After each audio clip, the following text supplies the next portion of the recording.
Today we're in Ballyneal outside Carrick-on-Suir. We're on the farm of Edmond and Marion Hearne. We're going to have a chat to Edmond and also to Willie O'Toole, his local milk supply manager, about what to think about at the start of the season, just before getting back into supplying milk to ourselves at Glanbia. I'm due to start calving on just the end of January or the start of February there. So I'd have a few cows first just to give me a chance and get used to milking again, and then the heifers I'd have them trained in during the winter, so at least when they come into the parlour they're not completely alien to it, and it's a help when they do start earlier because it gives me a chance to work with them. Like, I'm hoping to start milk recording this year. The machine I have, it does milk recording but it only gives me volume, so I haven't actually started milk recording, but I will do it this year because I hope to do a selective dry cow this coming year. And it took a bit of setting up in this parlour to get milk recording going on it. At the end of the season, the whole concrete etc. gets a good power wash down, and it's nice to have it clean for the winter starting into the spring. Plant itself, after the last milking, I give it a full hot wash, descale. It gets a hot wash every milking anyway, but it gets an acid wash and then the regular detergent after that. And then before I start up, I just do the same again. Give it the machine a full deep clean and the bottle tank the same. It's chlorine free now for the last few years. Like, funny enough, when my detergent ran out, the rule came in, so I was lucky enough I had no the changeover period was just straight, I had no wastage. I've had no issues so far anyway. I suppose the regular hot washing every milking is a help to keep the bacteria down. I'm using a dairy geyser to heat the water, so that uses kerosene. The parlour is new enough now, so I've changed the silicone once, the liners once. The milk tubes have not been changed yet. I haven't had a problem. TBCs are very, very good, so I don't see them being an issue. I had a small issue with cell count last season, and I changed the liners and the cell count immediately dropped. The old parlour was different. It was rubber, and I was changing them twice a year because it was a lot smaller, and the cell count was reasonably good as well. So I'm glad to see that's carried on into this parlour as well with the silicone. So I usually service now in March or April, so I have them booked there now, and they'll come on there in March. I'd have a number of cows calved there, and I could have 3 or 4 calves, and they'd be like that milk will be going to calves until I feel I have a substantial enough number. If I saw 7 or 8 due to calf, I'd give Glanbia a ring just to let them know that I'd be hoping to start producing into the tank within the next 4 or 5 days. And we'd go from there then. Like, it might be a small volume to start off with, but every collection then is increasing. The machine I have doesn't leave them drop until I have a setting that when they're red, when they come in, that the cluster won't drop from when she comes in, so that'll alert me. But just in case that doesn't work, I have spray on their tail, a red tape.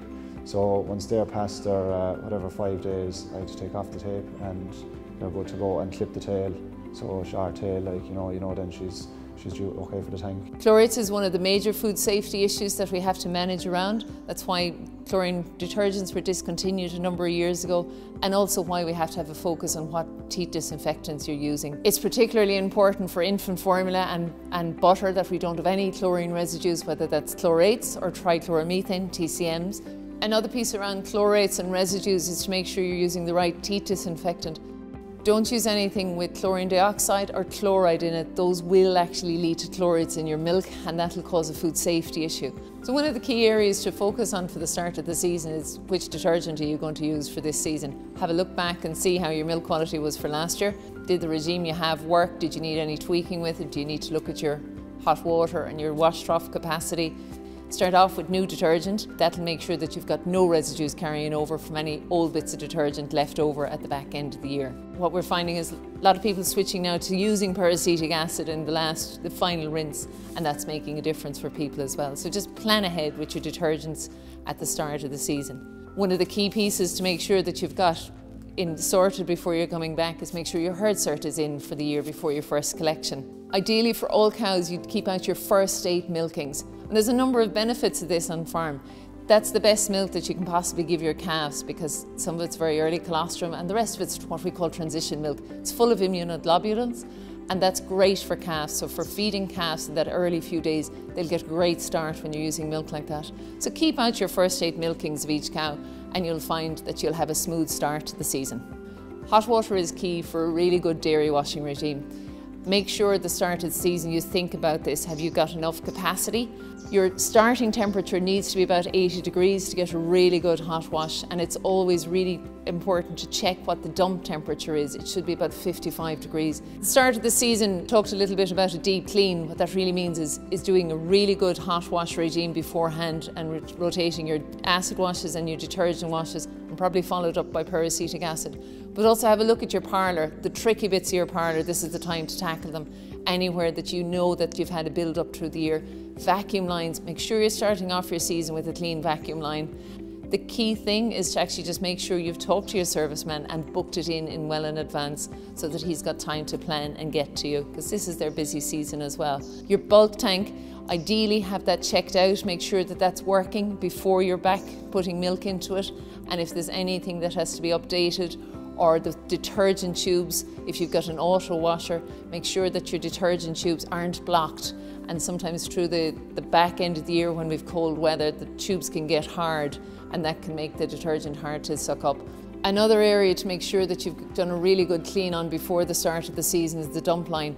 You'll be using your dump line a lot at the start of the season because you've got cows returning back into milking, and sometimes then if that's not washed properly, that's where we can see antibiotics coming through in the milk. So just be very careful of that and conscious of that through the season. So just checking all those little things before the start of the season is a really good thing to do. So for farmers recommencing collection in 2022, contact their milk supply manager 5 days in advance of starting. This is to organise milk collection with the drivers who are on a 3-day run at the minute. Obviously with COVID at the minute, we might have issues with drivers and getting collections at short notice, so that's why we're looking for a minimum of 5 days notice to organise. So for antibiotic testing, we'd recommend to get your own antibiotic on-farm testing kit. There's no access at the minute to sites for testing for farmers, so you need to contact either your milk supply manager. He or she will organise a test, or an antibiotic kit can be bought to purchase on farm. For marking any freshly calved cows, either the spray on the cows' tails or dugs, or tape on the tails or the legs. So to make sure for withdrawal for any cows that have calved that they're well marked. So the minimum volume on collection is 400 litres. So starting off, the milk should be hitting the agitator in the tank to cool and agitate the milk properly. If this isn't occurring, there's not enough milk in the tank for the first collection. It's also very important to avoid any freezing of milk in the tank, as this can upset TBC results as well. So I'd recommend, as farmers are starting back up, to give hot wash, detergent washes, descale washes a couple of days in advance for the machine and the bulk tank to make sure there's no residue left from the dry period. So the Charm antibiotic tester is available from your milk supply manager to do on-farm testing of both tanks and individual cows. It's a 3-minute tester, so it's very reliable. And on any first collections, both TBC and antibiotics are tested on all farmers as well, so it's very important to have this. Thanks to Edmond for hosting us here today, really appreciate it, and for Willie for coming in to chat about collections. Everything that we've covered today is on the Glanbia Connect website, or contact your local milk supply manager if you've got any questions.